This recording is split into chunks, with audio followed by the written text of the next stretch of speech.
Boa noite a todos. Eu queria falar algo muito interessante para vocês. Nós somos aqui, olhando assim mais ou menos 70 pessoas, e esse salão tem essa medida, né? Mas no plano espiritual, ele duplica, às vezes até triplica. Espiritualmente falando, como eu disse, até triplica de tamanho, né? Como também eles vêm para estudar, né? No plano espiritual, nós trabalhamos e estudamos. Então, para continuarmos a nossa evolução, devemos agir assim, dessa maneira aqui também. Diante disso, pedimos a todos vocês que têm uma responsabilidade grande com essas entidades todas aqui reunidas, olhando para nós, né? Então, nós pedimos para vocês que seja uma vibração contínua, se for possível, né? Ninguém consegue vibrar todo o tempo, mas o máximo que vocês puderem será bem-vindo para o bom andamento do trabalho dessa casa. Dando continuidade às leituras do livro do Nosso Lar, nós gostaríamos agora de ler o capítulo 7, Explicações de Lísias. O Lísias, ele é conhecido como... Deixa eu ver aqui que eu anotei aqui. Isso é importante falar para você. O visitador da saúde. O André Luiz foi colocado pelo Clarencio para morar na casa da Dona Laura. A Dona Laura é a mãe do Lísias.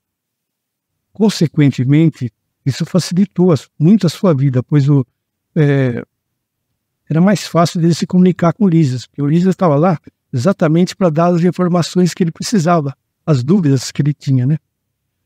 Com o passar do tempo, através dos deveres novos, a sua vida começou a modificar. André tinha mais segurança com as informações de Lísias, apesar que quando começava a recordar acontecimentos que foram difíceis para ele ficava angustiado, lembrava do umbral, ou quando ele chegou no Nosso Lar, o tratamento que estava sendo feito. Mais ainda, ele lembrava quando falavam que ele era suicida, né? Ele tinha certeza que isso não tinha acontecido. O que ajudava muito o André era o parque, rodeado de flores por todos os lados, com cores harmônicas, árvores enormes e pomares com variedades de frutas. Onde está o Nosso Lar é uma planície. No final do grande parque tem alguns montes com raios de sol brilhando divinamente. Tudo que temos na Terra podia se ver, mas muito melhorado. Tudo que existe na Terra foi, na verdade, intuído por espíritos mais evoluídos. Os edifícios construídos a pequenas distâncias, com muita graça, formas diversas, todos com destaque das flores, casas muito bonitas, cercadas por muro de era. Por todos os lados, rosas diferentes embelezavam o local. O André ficava pensando, nossa, mas eu estou no plano espiritual, né? Como é que tem tudo isso aqui? Ele achava que seria diferente, como nós sempre achamos, né? Nós fomos criados numa religião que nós achávamos que tinha o céu, o inferno, o purgatório, né? Então, quando se vê diante disso, você fica quase que estarrecido, né? Foi como o que aconteceu quando o lançamento do livro Nosso Lar. O pessoal achava que era uma ficção. Acho que até hoje muita gente acha. Aves de plumagem lindíssimas se agrupavam nas torres grandes e muito alvas que lembram lírios gigantes, enormes. A curiosidade do André era enorme, sempre tinha tempo, ficava observando tudo em volta. No fundo do parque tem muitas árvores e entre elas podia-se notar alguns animais domésticos. André ficava comparando tudo que via com o que temos no nosso planeta. E, novamente ele chegava a pensar, mas eu estou no plano espiritual mesmo.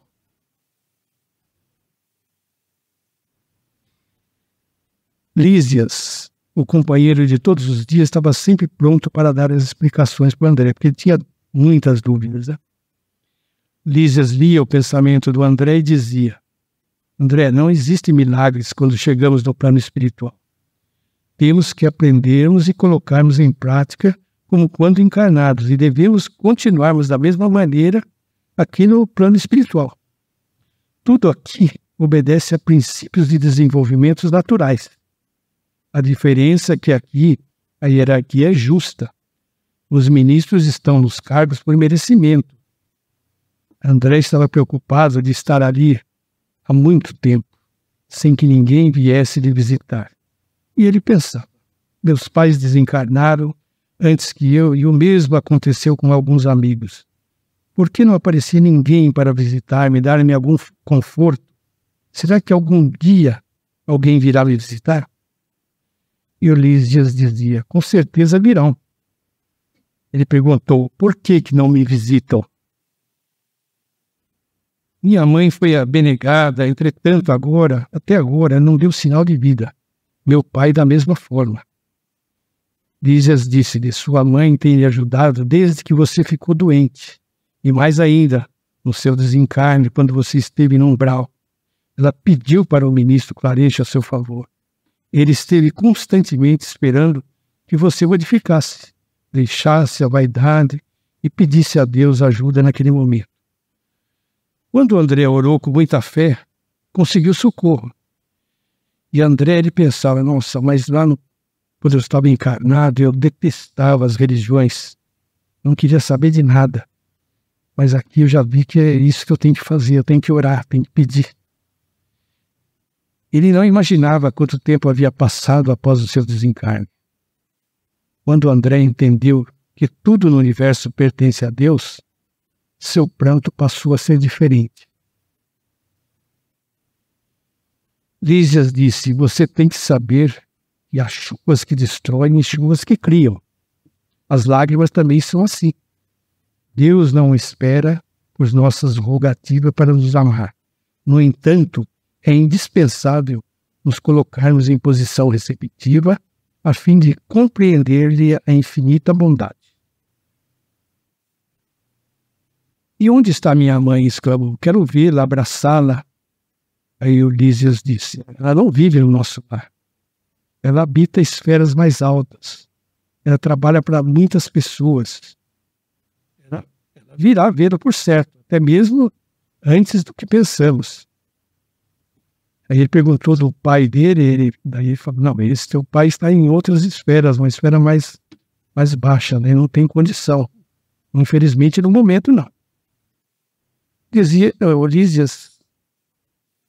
Lísias dizia: como no seu caso, anos a fio, aconteceu de ter ficado com medo, tristeza e desilusões, você mentalizou firmemente as necessidades de ser ajudado, dilatou o padrão vibratório da mente e foi socorrido.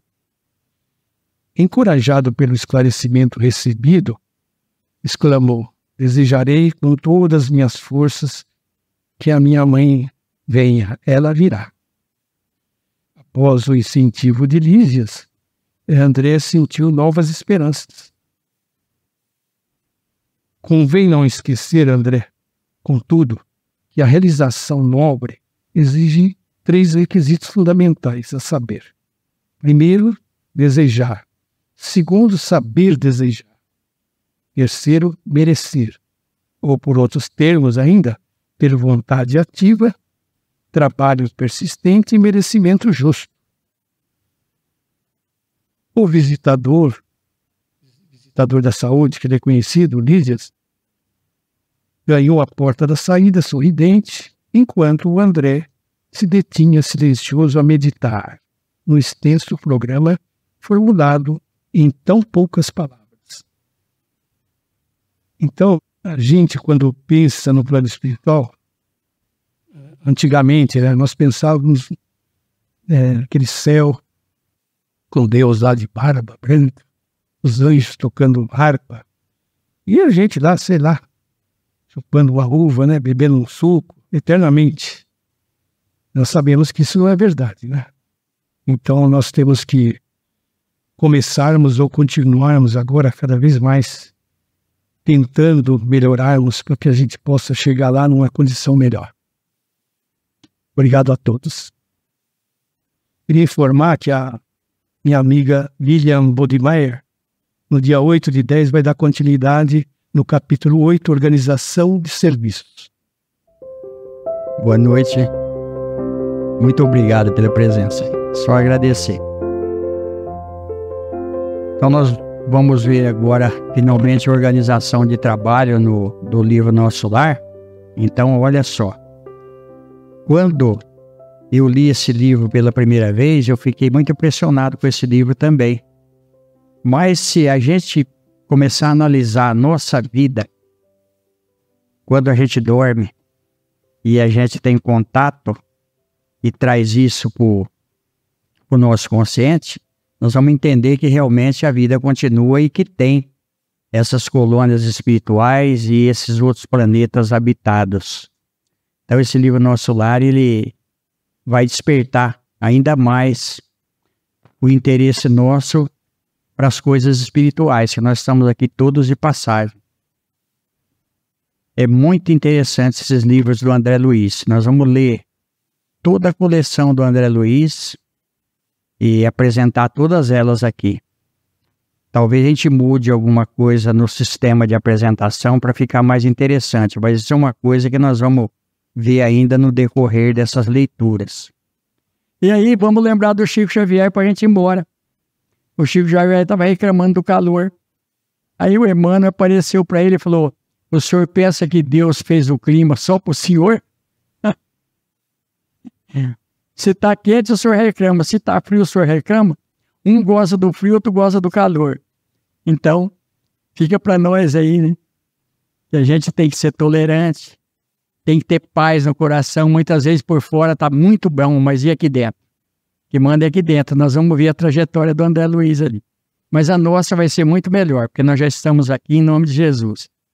Então tá aí, meus irmãos. Que Deus nos abençoe, que Jesus nos ampare. Uma boa semana para nós estamos começando. Muita saúde. Muito obrigado pela presença. Está encerrada a reunião.